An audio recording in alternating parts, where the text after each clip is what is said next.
Stand, please.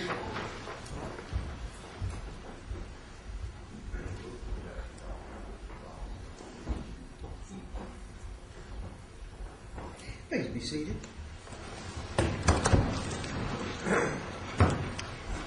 The next case for oral argument is Betty Tripp, petitioner against Patricia Price and others. We are delighted to have in attendance today Wendy McDonald with the senior enrichment and government class at Richard Wynn Academy in Winsboro. I understand this class has participated in mock trials, and this is now an opportunity for you to hear an appellate argument. You're fortunate to hear two wonderful young lawyers who will be presenting arguments today. And for your benefit, lawyers, after you present your oral arguments, we'll ask you to stay in your place at council table. And then we will allow the students from Richard Wynn Academy to exchange with us and ask questions. They may even ask you questions. And that is the procedure we follow when we have a class action case, and your case has been selected as a class action program case. So with that, Counsel, you may proceed. Thank you, Justice Toll. May it please the Court, Robert Dodson for the petitioner, Betty Tripp. The issue before this Court is, did the petitioner produce evidence showing that David Price's negligent acts and omissions were committed in the course and scope of his employment for the respondent? The obvious answer to that question is that he did. The case law in this area regarding course and scope of employment is and always has been that issues regarding the scope and course of employment are ordinarily jury issues. The courts in this state have used a motive or purpose test in determining whether or not one is acting in the course and scope of one's employment. Specifically, if the motive or purpose behind an employee's actions was in furtherance of the master's business, then he or she is regarded as acting in the course and scope of employment. Thus, in this case, to survive a motion for summary judgment, the plaintiff and petitioner, Ms. Tripp, need only show some evidence that the purpose or motive of the employee's action was in furtherance of the employer or the respondent's business. In this case, the evidence is ample, showing that, in fact, Mr. Price was operating in the course and scope of his employment in failing to secure the vehicle that ultimately injured Ms. Tripp. First, the respondent himself acknowledged that, in fact, it was his regular custom and practice for David Price to secure his vehicles. On page 81 in the record, paragraph 4, the respondent elaborated in detail about the customary and ordinary practice of the business in securing vehicles. In deposition testimony, he further elaborated, explaining exactly what those procedures were. The procedures in this case simply were not followed. In the record, I asked Mr. Harris, who is the respondent, whether or not that was in the course and scope of his employment. I specifically asked, now, in taking these vehicles home, would you have wanted David Price, to secure the car? The respondent's response to that question is telling. What he said was, I would hope that as an individual, he knows our business.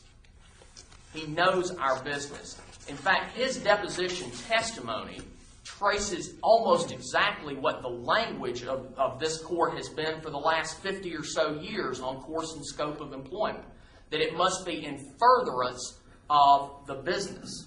In fact, it was. Additional evidence in the record to the court below also showed that, in fact, he was operating in the course and scope of his employment in failing to secure the keys to this vehicle and in failing to secure this vehicle. Dodson, if driving on the way home from the shop to his home, had David himself rear-ended this plaintiff, would that have been within the scope of his employment? No, sir. It would not. And I have never argued that if he were on his way home, that would be in the course and scope of his employment. after he arrived home and parked that vehicle, if he himself, David, on Saturday morning had left his home, got in that vehicle and drove to the grocery store or any store and rear-ended somebody, would that have been within the scope of his employment? No, sir, it would not have been. What was in the course and scope of his employment was securing those vehicles. His employer testified both at deposition and in his own affidavit that was part of David Price's regular employment duties. My argument never has been that he was wrong in taking that vehicle home, or that he was in the course and scope of his employment in taking that vehicle home.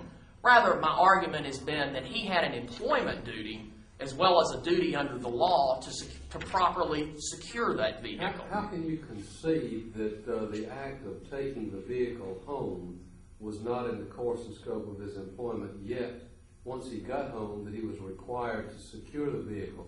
I mean, how does that gap get rekindled? I don't understand that argument. If it's within the course and scope of his employment to secure the vehicle once it gets to location B, his home, why is it not within the course and scope or furtherance of his master's business, in short, providing him with transportation in some fashion or form? Why is it not in furtherance of the master's business to let him take the vehicle home? It's in furtherance of the master's business, Justice Laconis, because that was part of what the business was. Part of the business entity, this detailing shop, required that vehicles be secured on the lot. Certainly, but why is it not in the furtherance of the master's business to the physical act of taking it from the lot to his home, if you then say that's not within the course and scope of his employment, as I understand your argument, but once he gets there, it is within the course and scope of his employment to secure that vehicle. The vehicle must be secured no matter where it is. And if the employer allows him to take it to his residence, then it must be secured at his residence. It must be secured at the lot. But you have conceded that that act of taking it home is not in furtherance of the master's business. That's what I don't understand. How does it revive? It was never dead, Your Honor. The duty to secure the vehicle was never dead. He always had a duty to secure that vehicle. Whether he took the vehicle home, whether he took the vehicle to the market, regardless of what he did with that vehicle, he had a duty to his employer and a duty in general to secure that vehicle. And how was he to secure that vehicle at home? What David Price testified to, is that he routinely hid the keys. Right. Because he knew his wife she had done it numerous times in the past, would drive a vehicle, and he knew that she was not a qualified driver. So he took the keys out of the vehicle, but he did not hide them. He did not hide them. He hid them and she found them. Had he hid them and she found them, I don't think he would have been negligent then. Now, would that act of hiding them, would that have still been in the course and scope of his employment? Yes, I think it would. But I don't think that at that point he would have been negligent, because he had fulfilled his duties, assuming there was no other evidence supporting that he had not taken appropriate precautions to secure the vehicle. Then I think he would have fulfilled his duties to both his employer and his duty under the law to secure the vehicle. Okay. And had a thief straight-wired the vehicle while it sat in the yard and rear-ended someone, then there would be no liability on the part of the employer either, right? Certainly not, because, again, I think what you're saying is this was an active piece of negligence to know that he was taking the car home to a place where someone would try to drive it who was not qualified to drive it. And under that set of circumstances, he had the duty to be sure that the keys were hidden. And he didn't do that. And that was an act of negligence for which the employer is responsible.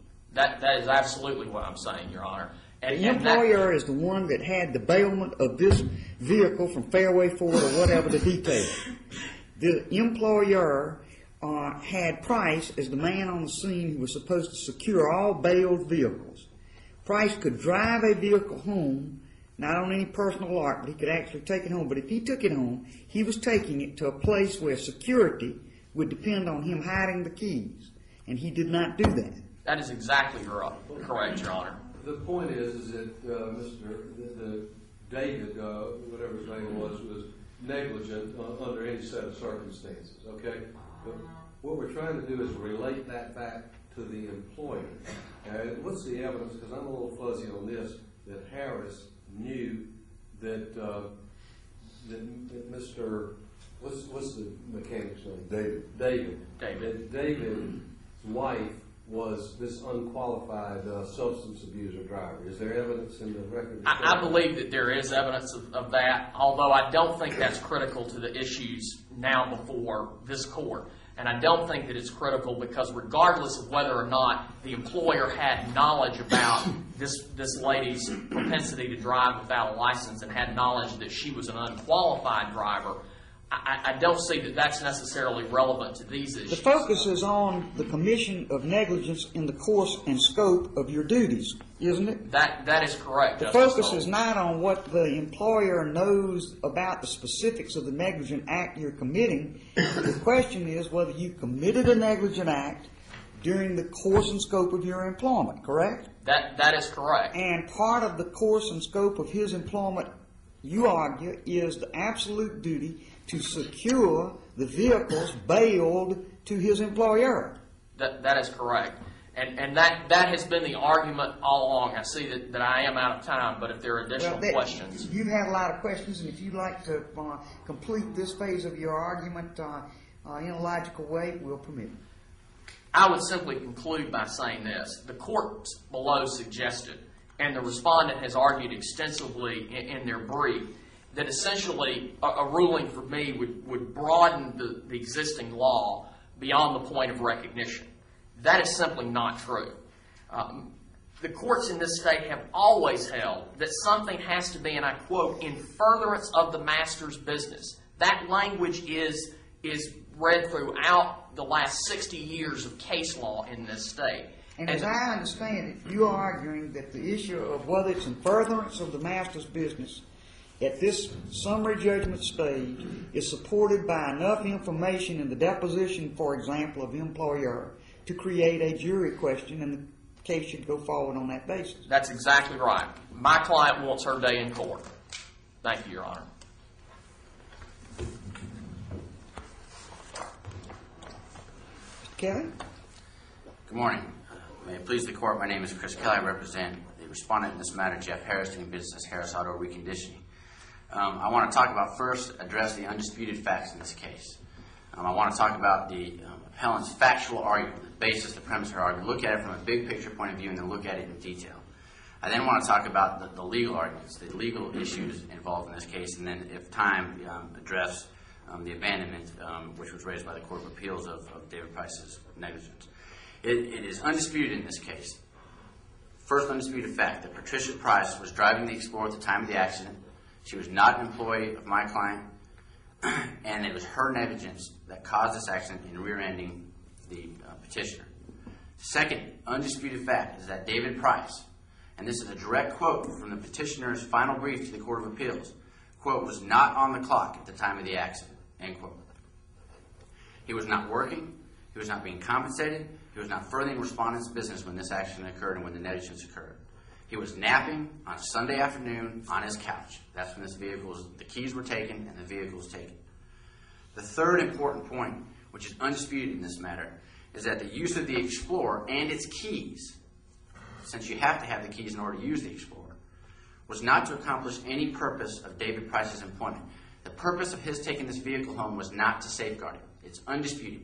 He took the vehicle home to transport a vac machine. He chose that vehicle to transport a vac machine home so he could That's blow part vehicles. of the allegation of negligence by plaintiff, is that he had the duty to secure these bailed vehicles, these vehicles entrusted to his employer by dealerships to get them detailed, and that he violated that duty and committed a negligent act in taking the vehicle home for his own purposes, and not securing the vehicle against unauthorized use.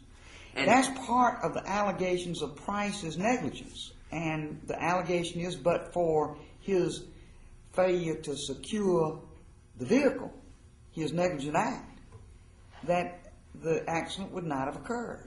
Now, you may not agree with the factual scenario that's put forward, but that's the factual scenario alleged by plaintiff. That's enough to go to the jury, is it not, under all the cases we've had for years and years? No, I would disagree that it's not enough to go to the jury, and here's the reason why. From a factual and a legal perspective, factually speaking, if you look at the record in this case, Jeff Harris testified very reasonably. Would you want your employee to take care of this vehicle? Yes. In fact, he said, I would assume if it's his own vehicle, he's going to lock it in his driveway. If you look at the facts of this case, there's nothing from his pulling into his driveway, shutting his car off, pulling on the emergency brake, going inside, putting his keys up, that indicate he's in any way furthering or have any motive to further a business purpose of his employer. They don't argue that, in fairness, Mr. Kelly, they don't argue that anything he did was in furtherance of his master's business. That's why your opposing counsel responded to the very first question from Justice Moore and said, if under this scenario he'd rear-ended somebody, would it have been in furtherance? No. But the argument was he has the duty to secure the vehicle.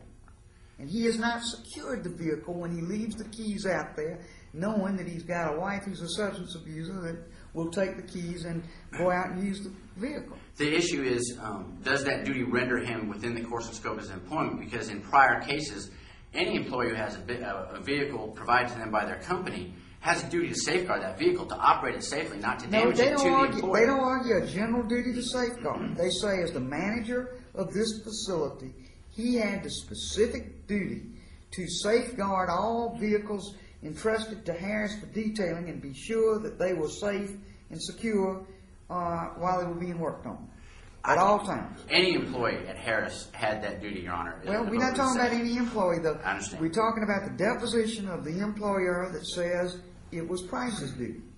It was Price's duty to lock up the premises and to make sure the premises were locked up. And any obviously vehicles in them would have been safeguarded by that act to ensure that.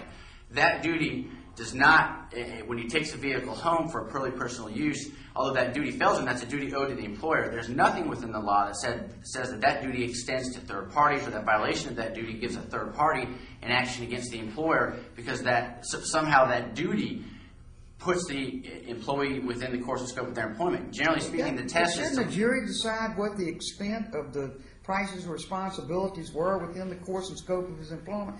Normally, we let juries decide these issues of what constitutes course and scope of a particular kind of employment. Not when it is undisputed, even by petitioner, that the use of this vehicle had nothing to do with his employment. And there has to be a reasonable disconnect at this point, a foreseeability limitation upon where vicarious liability as a matter of law cannot exist. It's not the use of the vehicle they're alleging. It's the failure to secure the vehicle that they say is the point of negligence. Now, you may not agree with that, and that would be for a jury to decide whether that proximately caused anything.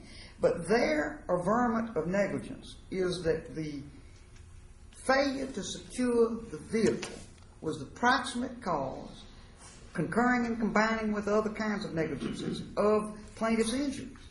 Doesn't the jury get to decide that? Looking at the totality of the facts, though, and instead of simply narrowing in on one little aspect of the operation of a vehicle, which he happened to use to transport on a personal errand, if you focus in on purely just this one narrow little issue of did he have an issue to safeguard and lock his vehicle, he clearly owed to his employer to make sure he locked the vehicle and even operated it safely.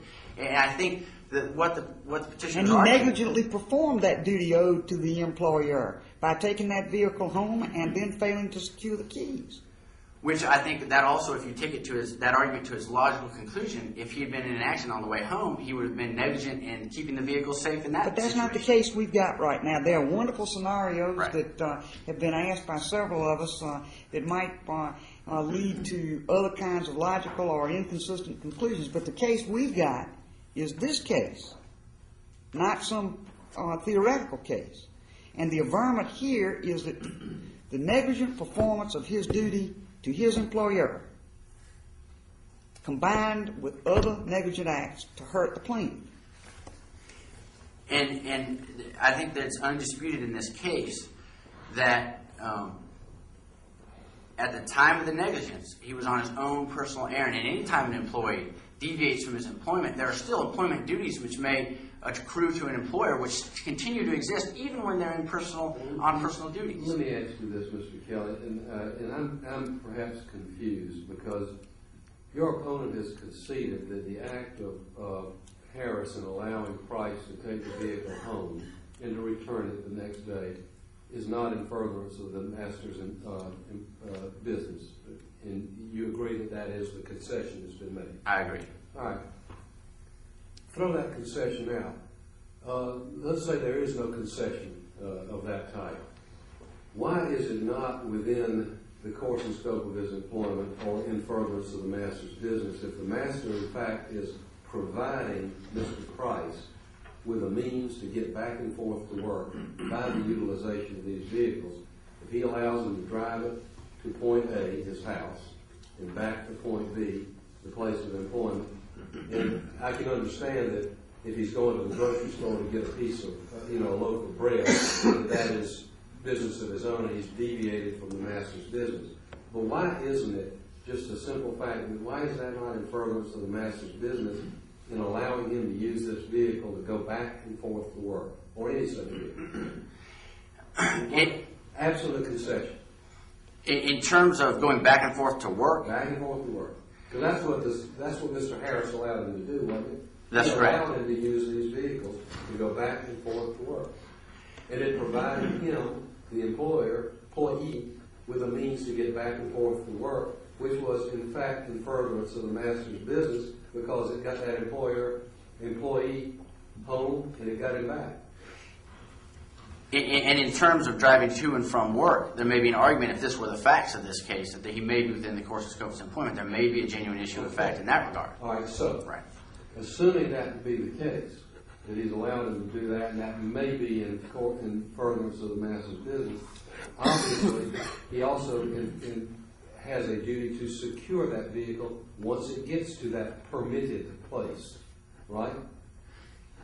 Yes, a duty not only. I know you know that you do not agree that that's the facts of this case, right? But the scenario that I'm shooting, as the Chief Justice has pointed out, is that once he gets to that place, that is his home, he's got a duty to secure it, right? Correct. Okay, because it's Mr. Harris who's entrusted with this bailment, as has been pointed out. That's correct. Did Mr. Harris know or have some modicum of knowledge that Mrs. Price had an unfortunate addiction? No, and in fact that issue has been conceded in this case. Right. Negligent entrustment by Mr. Harris has been conceded in this case. That is not what's before the court. It was abandoned at the appellate level. So there was no notice to the employer whatsoever of this situation. In fact, this appeal relates only, as I remember, to the theory of respondent superior. That's correct. This is purely, was he within the course and scope of his employment? No negligent entrustment, no negligent supervision, or negligent hiring. Right. It's strictly a respondeat superior. Strictly a respondeat superior. That's correct. That's correct. And the test has always been in South Carolina that, and I see I'm out of time. You go right ahead. We'll allow you some time to complete your argument. Is that the relationship of employer and employee must exist at the time of the accident in most situations involving an employee and employer relationship and a tort which injures a third party. The two-pronged test is, was the employee acting in furtherance of the employee's business when the injury occurred, and was the act reasonable and necessary to accomplish the purpose of his employment? The law has been and should be that only when an employee's tortious conduct is closely related in time, place, and causation with his employment duties, and the risk of harm is fairly imputable to the employer's business, should the employer be held liable for damages. Incidental benefits to an employer can be found in just about everything an employee does. Whether they have a good breakfast or get a good night's sleep, an employer, if you ask them, would you want your employees to do that? Do you expect them to do that? He's going to say, heck yeah. I want them there on time, I want them fresh, and I want them smart, ready to go. But if that employee is out doing something other than that, the expectation of the employer doesn't render that employee within the course and scope of their employment. You have to look at the totality of the circumstances and what the employee is attempting to accomplish by his conduct. Thank you. Thank you. Mr. Dodson, in reply? Thank you, Chief Justice. Mr. Kelly said something that I think is telling. He said that there's got to be some reasonable disconnect between an act and scope and course of employment. I don't know where that language comes from, because I've never seen that reasonable disconnect language used at any point in the case law. The language that I've seen in the case law for the last 60 years has been that some act has got to be in the furtherance of the master's business. Now, that was the law back when this court decided Joan v. Elbert. It was the law 15 years ago when the Court of Appeals decided the Thompson-Walker case, and it is still the law today. I am not arguing, and when you look at the facts in this case, the facts were this guy, the respondent, is in the car business, okay? This is not a situation where, let's say that this guy's a caterer, and he allows his catering, he allows one of his employees to take a catering van home and use that for errands and stuff during the times that he's not working. And that employee has some general duty to, lock up the catering van. This is not a catering business. This is the car business. And part of the car business required, and respondent testified to this both in affidavit and at deposition, that part of that business and part of what David Price had to do was secure those vehicles. Because they're coming to this business for the purpose of being worked upon. They are being bailed, entrusted to his employer. And one of the big responsibilities in this business is to secure the object of the contract. That's correct. That's in furtherance of the business. That is a service that business provides to its customers. Now, take my catering example. That securing those vehicles doesn't do necessarily anything directly to further that business, because that's not the catering business. But it is in this case, because in this case, that's exactly what he did for his customers. Now, we have always, the law in this state has always been that one can come and go from course and scope of employment. That's why we have all these cases on frolic and detour. We've always recognized that when an employee is in a detour, that they're no longer in the course and scope of their employment. But they can certainly come back into the course and scope of employment, and at that point, then they're liable. And your argument is when that Explorer landed up in an authorized place for it to be, it landed up with the obligation that it be secured. That was part of the master's business. And the servant had the duty to secure the vehicle at this authorized place, his home, where it was to be secured. And he negligently performed that duty, and it hurt a third party, and his master is responsible therefore. That is exactly it. You have articulated my argument better there than I have probably articulated at any point in these procedures. But, and on that, unless there are further questions from the court, I'm not going to say anything else and thank the court for its time. Thank you very much, Mr. Dodson. If you will resume your seat at council table. First, I'd like to recognize Wendy McDonald. Where is Ms. McDonald? Ms. McDonald, would you please stand? We're delighted to have you.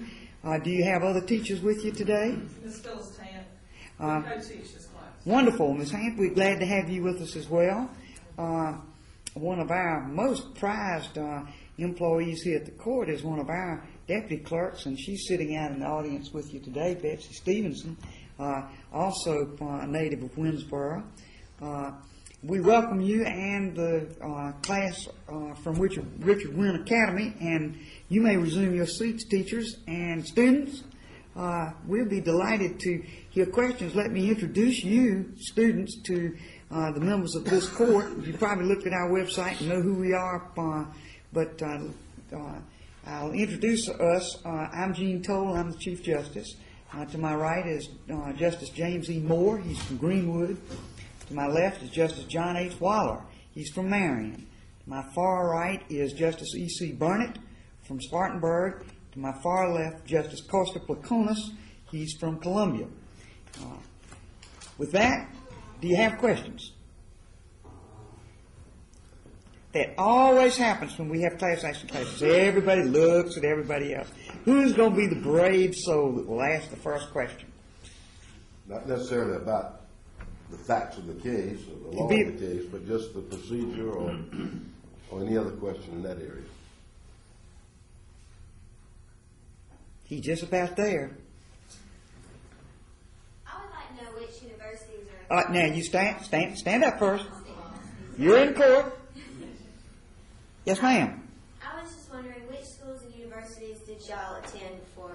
I knew you were going to ask that. I love that question. I love it. Three of them are going to respond and tell us that. You know that Justice Moore and I are the two oddballs in this crowd. We are surrounded by Wofford Terriers. Justice Burnett, Justice Weiler, and Justice Placonis are proud graduates of Wofford College, and these three gentlemen were recently honored with the bestowment by Wofford of honorary doctorate degrees. Wofford College is quite proud of having a majority on the South Carolina Supreme Court. Wofford recently had a wonderful program called Wofford in the Law, which celebrated the many figures in our state's legal history who have been educated at this very fine school in Spartanburg. Now, for the remaining judges on this court, Justice Moore is a proud undergraduate and law school from Duke University, and I am a graduate of Agnes Scott College in Decatur, Georgia, for my undergraduate degree, and along with the other four members of the court, I am a graduate of the University of South Carolina Law School. Thank you. I often comment that Chief Justice Cole and I attended Agnes Scott and Duke, two schools that do not believe in football.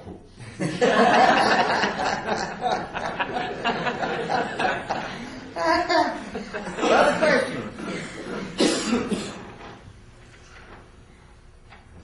Now, she was brave enough to start it. You guys are going to be wimps back there, huh?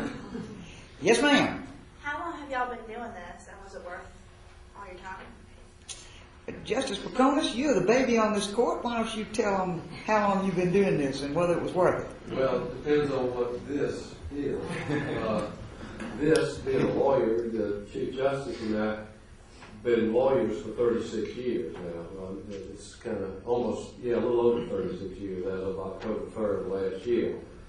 She was elected to this court directly from private practice. In short, was not a trial-level judge to begin with. She was elected directly to this court in March of 1988, so she's been doing this as on this court for a little over 16, almost 17 years now. I've been doing it for only 5 years, 5 years as of this coming March. Justice Waller has been on the court for 10, Justice Moore for almost 14, and Justice Burnett for 9 years, I believe. And so, but all of us have been lawyers for 36 years or more, with the exception of Justice Burnett, who I think is 69, so it's 35 years for him. So we've been doing this for a long time. Before this, 4 of us, other than Justice Cole, the Chief Justice, were circuit court judges, that is, judges of our general jurisdiction trial level court. And Justice Burnett had more extensive judicial experience, having been a probate judge and a family court judge as well, so he's seen all levels of the judiciary. I'm here to a job that I'm able to do. He just can't hold a job.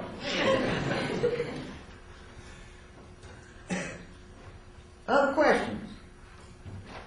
Yes, sir. How long will it take to make a decision in this case? Justice Moore, you want to answer that question?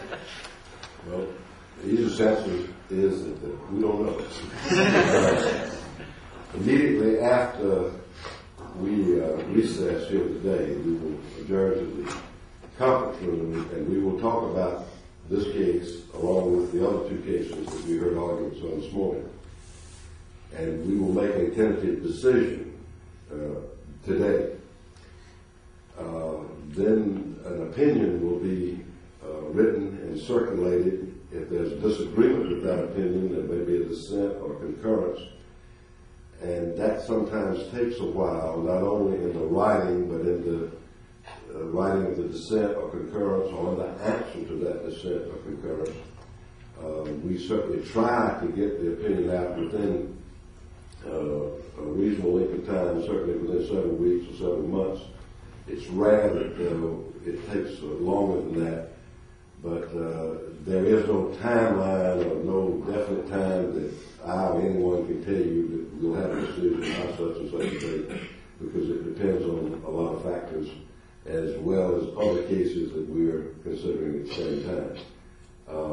If it is a full written opinion, of course that takes longer. If it's what we call a memorandum opinion or a per curiam opinion without not being fully written, that doesn't take as long. But we certainly try to get it out immediately as quickly as possible. Other questions?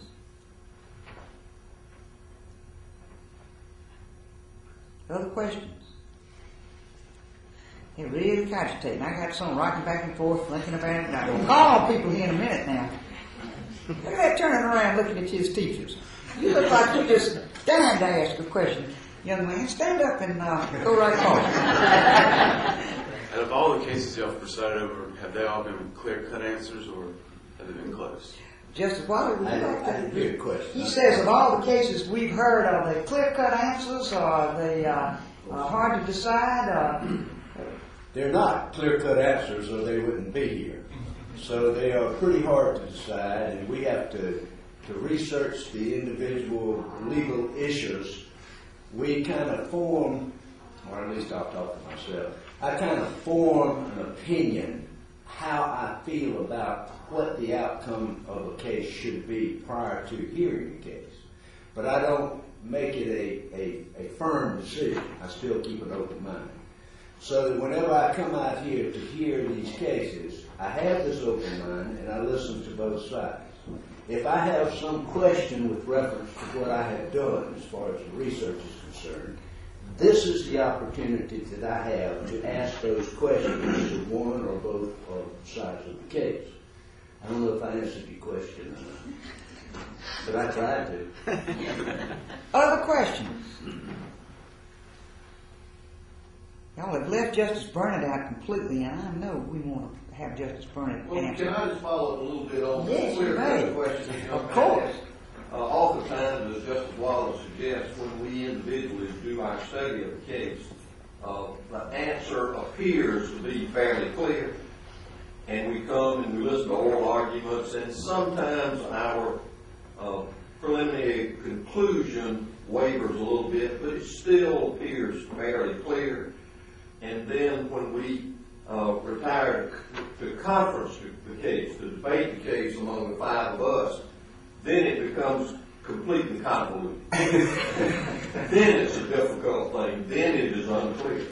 I think individually, as each of us, if we could decide the case and stand by that, this job would be a snap. Other questions? And I see Miss Stevens leaning up there talking to number 2 from the end over there. He needs calling on. Kind sir, would you stand, please? How many pages do y'all parade a week to get ready for court? That's a good question. This case that you're hearing today is a very short one. Only lawyers could call these documents briefs, but this record is a pretty short one compared to some, and it's 564 pages long, plus the briefs, plus the cases that are cited, the bench memos. Gosh, just the pages that I've read for this case alone probably exceeded 1,000, and that's a short case. There are 3 cases a day for a 3-day term this week.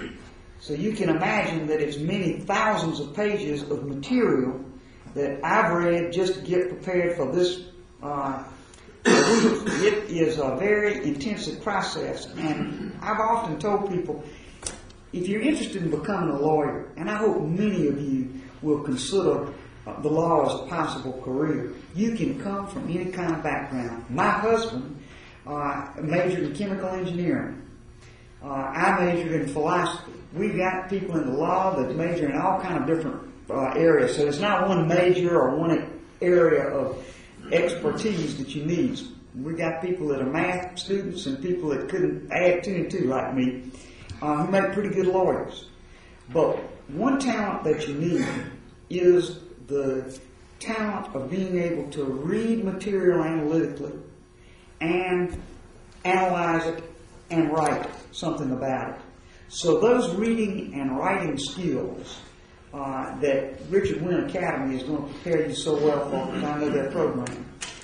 Those are terrific skills to have. And sometimes when the teacher bugs you for that essay or that quick paper,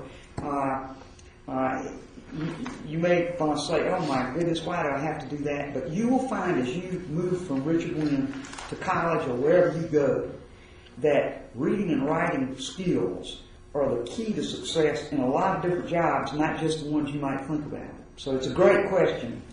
It's a lot of reading. But we've honed our skills over time to be able to try to conquer this material and hear these cases effectively. Related to that answer, though we have had this case for several months, these lawyers have been dealing with the case for 4 or 5 years. I think the complaint was filed back in 2000. December 22nd, 2000. 2000. So they've been living with this case for all that period of time and much more familiar with it than any of us. But it's our job, as the Chief Justice says, to familiarize ourselves with it, with the help of our law clerks to give us some memorandum. But even though we try to act quickly, they've been trying to act quickly too, but they're still involved with it after over 4 years. Are there other questions? Yes, ma'am. Okay. What is the most important case y'all ever decided?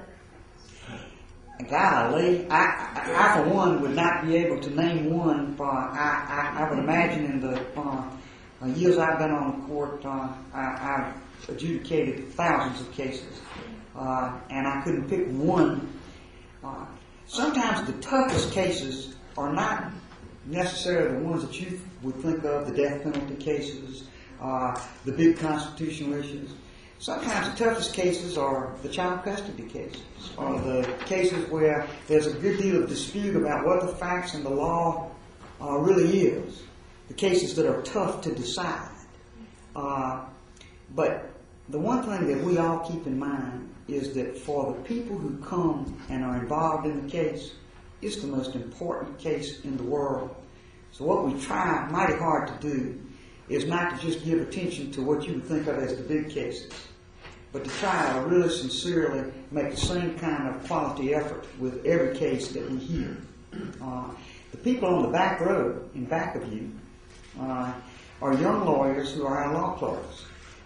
And they help us a lot in researching and filtering through the facts of cases. But they're all important to the people who come up here and want us to look at their cases.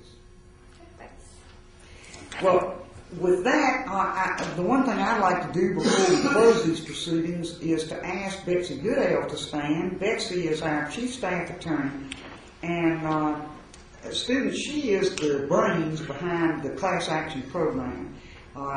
Betsy is a wonderful lawyer and head of our staff attorney division here at the court, and is also a great mom, and she's married to a teacher, so she knows a lot about how much benefit students get from interaction with adults and with good mentors.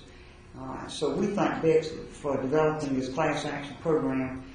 It's a lot of fun for us to have a class like yours up here, and we just hope that one of these days in the future, before we retire, that some of you sitting back there will be in these council tables arguing cases to us. Thank you, and with that, court will be in recess.